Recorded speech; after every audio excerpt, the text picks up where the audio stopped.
কপাল করে শালা এমন একটা ছেলে জন্ম দিয়েছি যার জন্য আমাকে এরকম ভাবে জীবন কাটাতে হচ্ছে। আমার 14 গোষ্ঠীর কেউ কোনোদিন এরকম ভাবে কারাগারে বন্দী হয়নি। শালা লাস্টে কিনা ছেলের জন্য আমাকে এই কারাগারে বন্দী হতে হলো। শালা কি কুক্ষণে যে ঝামনা পাঠাটাকে জন্ম দিয়েছিলাম কে জানে। ছি ছি ছি ছি বাড়া, লোকে কি বলবে শালা, আমাকে এই কারাগারে বন্দী থাকতে হচ্ছে, লোকে মুখ দেখাবো কি করে। নিশ্চয়ই শালা আগের জন্ম কোনো পাপ টাপ করেছিলাম, সেই জন্য শালা এরকম একটা ছেলের জন্ম হয়েছে। ওটা ছেলে নয় বাল, শালা ছেলে নামে কলঙ্ক। লাউড়া এরকম বিচিত্র শালা আমাদের ফ্যামিলির কাউরি নেই গো। ওর শালা কি করে হলো কে জানে। শালা সুরে বাচ্চা, শালা ঢ্যামনা শালা, শালা বাড়িতে নিজে বউ থাকতে আবার অন্য বউকে নিয়ে পালিয়ে গেল। হে ভগবান, এই তোমার কেমন বিচার ভগবান। যে দোষ করেছে তাকে কিছু করলে না, আর আমাকে যে জেল খাটাচ্ছ ভগবান, আমাকে জেল খাটাচ্ছ, তুমি সঠিক বিচার করো ভগবান। তোমার এই নিষ্ঠুর খেলায় ভগবান আমি দোষ না করেও দোষী হয়ে গেলাম ভগবান। তুমি একটু দেখো ভগবান, যে দোষ করেছে তাকে শাস্তি দাও ভগবান, আমাকে মুক্তি দাও ভগবান, আমাকে মুক্তি দাও।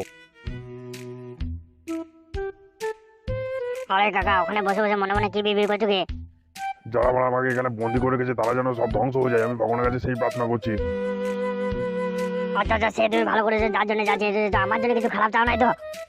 এই কালকাপাটি ছেলে, তুই কি মানা লাভ নাকি? মানা তোর জন্যও চেয়েছি, সবারই জন্য চেয়েছি। মানা তুই এমন কিছু লাঠের বানলো আছে তোর জন্য যাবো না, বল তোর জন্যও চেয়েছি আমি। এই কাকা, তুমি তো মানে আচ্ছা বেদলো বড় ভাই, আমি কি দোষ করলাম মারা তাই আমার জন্য খারাপ দেওয়া যায়? না না না, কেউ ভালো নয় মালা, আমি বুঝে নিয়েছি মানা, কেউ ভালো নয়, সবাই শালা এক একটা হারামির বাচ্চা। এই বোকাচো তো কাকা, আমি তোমার কি খারাপ করেছি তাই তুমি আমার জন্য মানে খারাপ দেওয়া চাইছো? যে তোমার ক্ষতি করেছে তুমি মানে তার লাগে খারাপ দেওয়া চাইবে? আমার জন্য কি জন্য খারাপ দেওয়া চাইছো? ওই প্রধান তোমার ক্ষতি করেছে, ওই প্রধানের জন্য তুমি খারাপ দেওয়া চাও বাল, মানে আমার জন্য কি জন্য চাইছো? আর দোয়া চাই বা কি বাল হবে মারা? মানে ঘরের শত্রু যদি বিভীষণ হয় মানে দোয়া চাই কি আর বাল হবে? কি বলছিস মারা তুই? ঘরের শত্রু বিভীষণ বলতে মানে আমার ঘরে আবার কে শত্রু আছে? বাল যাও না মনে হচ্ছে তোমার বউ ডাম্বার। ছোড়া এসব কি বলছিস? আমার বউ ডাম্পার আমার শত্রু মানে? বাল কি বলছিস তুই, ভেবে চিন্তে বলছিস তো? বালের কাকা মারা, না কাছ থেকে বলছে মারা, কিছু জানে না মনে হচ্ছে। এ ভাই বউ, আমার সাথে ইয়ার্কি মারি না। মারা কি হয়েছে তুমি তো আমাকে ভালো করে খুলে বল। আমি মারা তোর কথার মানা মাথা সাথে কিছু বুঝতে পারছি না মারা, ঠিকভাবে বল আমাকে। কি আর বলবো দুঃখের কথা কাকা গো, শুনলে তোমার হার্ট অ্যাটাক হয়ে যাবে গো। ও কাকা, তুমি কি আমার কথা শুনতে পারবে গো? আমার সাথে আর মজা করি না ভাইপো রে, কি হয়েছে আমাকে তাড়াতাড়ি বল ভাইপো রে, আমি যে আর থাকতে পারছি না ভাইপো রে। তবে বলছি আমি, শোনো কাকা গো। ও কাকা, বলছি সত্যি কথাগুলো গো, তুমি মন দিয়ে কথা শোনো গো। তোমার বউ ডাম্বার গো কাকা, প্রত্যেক দিন প্রধানের বাড়ি আসে গো কাকা, প্রধানের বাড়ি এসে গো কাকা, একটা রুমের ভিতর ঢুকে যায় কাকা গো। তোমার বউর পিছন পিছন প্রধানও ঢোকে কাকা গো, ও আমার কাকা। তারপর দুজনা মিলে লটর পটর করে কাকা গো, আর ও কাকিমা তোমাকে গাল দেয় গো। এই কি রে ছোড়া, ওরা লটর বড় করছে আর আমাকে কেন গাল দিচ্ছে, কি গান বাড়াতে? আমি তো কিছু বলতে চাইনি, তাহলে আমাকে কি জন্য গাল দিচ্ছে? গাল গ্যাস সাথে দিচ্ছে কাকা, নিশ্চয়ই তুমি ঠিকঠাক করতে পারো না সেই জন্যই তোমাকে মারা গাল দিচ্ছে। কেন রে ছোড়া, তোদিকে বলছিল না কে যে আমি ঠিকঠাক করতে পারি না পারি না পারি না?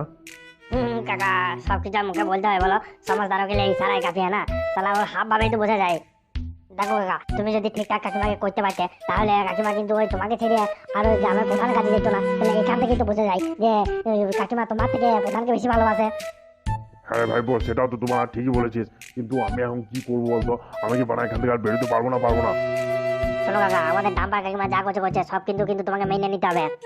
এইসব ব্যাপারে তুমি যদি প্রধানকে কিছু বলতে গেছো তাহলে প্রধান কিন্তু তোমাকে এখান থেকে কোনোদিন বেরোতে দেবে না, গান মারাবে একদম, সব কিছু এখানে তোমার শুকিয়ে যাবে। যদিও কোনদিন ভুল করে প্রধান কিছু বলে ফেলেছো তাহলে প্রধান তোমাকে আর এখান থেকে কোনোদিন তোমার চুল দাড়ি সব সাদা ধবধবে হয়ে যাবে, তবু তোমাকে এখান থেকে আর এক ফোঁটার জন্য বেরোতে দেবে না। ঠিক আছে, আমি কি বললাম বুঝতে পারলে তো?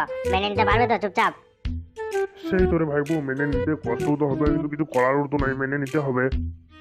শালা খানকি ছেলে প্রধান শালা লাস্টে আমার বউ দিকে নজর দিয়েছে, সুরের বাচ্চাকে ছাড়বো না। না না কাকা না, উত্তেজিত হলে হবে না, মাথা ঠান্ডা রেখে কাজ করতে হবে। কি বললাম বুঝতে পারছো? মাথা ঠান্ডা রেখে কাজ করতে হবে। আরে ভাইবো, তুই যা বললি সব কিছু তো বুঝতে পারলাম, কিন্তু মানে এখান থেকে বেরোনোর কি ব্যবস্থা আছে কিছু বল। তাছাড়া বল, আমার বউ ছাড়াও প্রধানের সাথে লটর পটর করবে আর আমার জীবনটা এখানেই লাউড়া ধন্যবাদ হয়ে যাবে। শোনো কাকা, এখানে তাড়াতাড়ি করে কিচ্ছু হবে না, সব প্ল্যান মাফিক চলতে হবে, প্ল্যান মাফিক। বলে বাড়া, আমার মাথায় একটা প্ল্যান এসছে। কি প্ল্যানে মারা? বল বল বল, শুনি বাড়া, কি প্ল্যান? শোনো কাকা, আমি এখান থেকে ফিরে গিয়ে প্রধানকে গিয়ে বলছি গা যে তুমি ডাম্বার কাকিমার সাথে যা ইচ্ছে করো, বউর সামনে কিছু বলবে না, ও সব মেনে নিয়েছে, কোনো ব্যাপার নেই, তুমি চালিয়ে যাও। এই কথাটা যদি প্রধানকে বলা হয় প্রধান তোমাকে নিশ্চয়ই ছেড়ে দেবে। তাহলে কাকা কি বলছো, আমি গ্রামে গিয়ে তাহলে প্রধানকে এটাই বলি নাকি? কি গো কাকা, কি ভাবছো তো, কি বলছো বলবো? সেই দূরে মানা, না বললেও মানা ছাড়বেও না। আর ওকে যদি এই কথাটা বলা হয় এমনিতেই তো এ করছে, আরো বেশি করে করবে। কি যে করি। ঠিক আছে বল গিয়ে কি হয় দেখ। আচ্ছা আচ্ছা ঠিক আছে মানা, তাহলে আমি তাই বলছি গিয়ে, বুঝলে? বেশ কাকা, আমি এখন আসছি, তাহলে দেখছি কি করা যায়।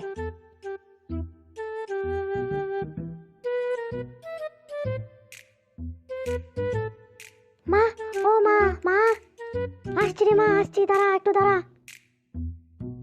আরে মা, দিয়ে রাস্তায় আসতে কোনো অসুবিধা হয়নি তো? না না মা, কোনো অসুবিধা হয়নি, খুব ভালোই এসেছি। ও মা, বলছি জামাই বাবা এরকম খালি পায়ে কেন চলে এসেছে? পায়ে জুতো টুতো কিছু নেই গো। ও বালচোদার কথা বাদ দে, সব ভালো আছে নাকি সেটা বলবো, সব ফালতু দেখে মাথা ঘামিয়ে লাভ নেই। এ বউ, একদম উল্টোপাল্টা কথা বলবি না বলে দিচ্ছি, একদম মাথা গরম করাবি না, ভালো বলছি। কি হয়েছে, মুখ সামলে কথা বলবো। তুমি এখন আমার বাড়িতে আছো, আমি তোমার বাড়িতে নেই। বেশি কথা বলবে তো বেরিয়ে ট্যাং ভেঙে দেবো, 1 মাস এখানেই ফেলে রেখে দেবো বলে দিচ্ছি। এটা তোমার বাড়ি পেয়ে যাওনি, যখন যেটা বলবো চুপচাপ শুনবে, আর বেশি লেকচার মারবে না তো লেকচার বার করে দেবো, গান দিয়ে লেকচার ভরে দেবো বলে দিচ্ছি। আরে তোর মনে এই ছিল নাকি যে আমাকে অপমান করার জন্য তো মায়ের বাড়ি নিয়ে এলি? সেটা আগেই বলে দিতে পারতিস, তাহলে আমি আসতাম না। হ্যাঁ মা, কি হলো কি, তুই জামাই বাবার সাথে ওরকম করছিস কেন? যা ভাই বস, এখানে বস, জামাই বাবাকে বসতে দে, মিষ্টি জল দি। ও জামাই নয় রে মা, ও পাক্কা একটা ঢামন শালা শুয়োরের বাচ্চা। আরে ছি ছি ছি ছি মা, নিজের স্বামী সম্পর্কে কেউ এরকম কথা বলে বল তুই? তা জামাই বাবা পায়ে জুতো টুতো নেই কেন, কি হয়েছে? বললেন শাশুড়ি মা, ছেলে জন্ম দিলেই ছেলে মানুষ হয়ে যায় না, ছেলেকে মানুষ করতে হয়। সেরকম আপনার মেয়ে শুধু জন্মই হয়েছে, মানুষ করতে আপনি পারেননি। দেখেছিস মা, দেখেছিস, তুই আছিস তাও তোর সামনে এত বড় কথা বলছে, তাহলে তুই থাকিস না তখন কি করে, তুই বুঝতে পারছিস? যা সত্যি তাই বলেছি রে, তা আবার না থাকার কি আছে? হ্যাঁ, তুই শালা একটা মানুষ, তার তো একটা অশান্তির কারখানা, তাহলে যেখানে যাবি সেখানেই অশান্তি করবি, শান্তি কোনোদিন দিবি না। চুপ করো জামাই, চুপ করো, এসব তুমি কি বলছো? আমার মেয়ের নামে এরকম বদনাম তুমি দেবে না বলে দিচ্ছি। দেখ মা, তোরা আমাকে ছোটবেলা থেকে মানুষ করলি, কোনোদিন এরকম কথা আমাকে শুনতে হয়নি, আর বিয়ে করে ওই বাড়িতে গিয়ে আমাকে সবসময় এই কথা শুনতে হয় মা। হ্যাঁ শোনো, যা বলেছো আর নয়, যদি তোমার থাকতে ইচ্ছা হয় চুপচাপ থাকো, আর যদি থাকতে ইচ্ছা না হয় তাহলে চুপচাপ যে রাস্তা দিয়ে এসেছো সেই রাস্তা দিয়ে বেরিয়ে চলে যাও। আরে বাকি হ্যাঁ, বেরিয়ে তো যাবোই, তোর বাড়িতে বাল থাকার জন্য এসেছি নাকি? কিন্তু বেরিয়ে যাওয়ার আগে তোর মাকেও তো জানতে হবে যে তুই কত বড় একটা ঢেমনি, সেটা তোর মা না জানলে কি করে হবে? হ্যাঁ, কে ঢেমনি, অত উল্টো পাল্টা কথা বলবে না, ভালো বলে দিচ্ছি। তুই যদি শালা ঢেমনি না হবি, তাহলে মায়ের বাড়ি আসার জন্য কোন বউ তার শ্বশুর শাশুড়ি স্বামীর সাথে অশান্তি করে রে, যেটা তুই করছিস? হ্যাঁ বেশ করেছি, অশান্তি করেছি, সেই কবে মায়ের বাড়ি এসেছি, আমি মায়ের বাড়ি আসবো না লাই, তোমরা যদি আসতে না দাও তাহলে আমাকে অশান্তি তো করতেই হবে। বেশি গলাবাজি করবি না, মাথা গরম হয়ে গেলে না এখানে ফাটিয়ে দেবো বলে দিচ্ছি, তোর মায়ের সামনে ফাটিয়ে দেবো। হ্যাঁ খুব মজা নাকি, কই ফাটাও, ফাটিয়ে দাও দেখি, গায়ে হাত দিয়ে দেখাও দেখি কি করে করতে পারি। দেখ কেন গায়ে হাত দেবো, দেখছি আজকে আমিও ফাটিয়ে দেবো, আজকে আমিও ছাড়বো না গো। অন্যদিন ওদের বাড়িতে একা থাকি বলে আমি কিছু বলতে পারি না, আজকে তো গায়ে হাত দিয়ে দেখা, তারপর দেখাচ্ছি তোকে।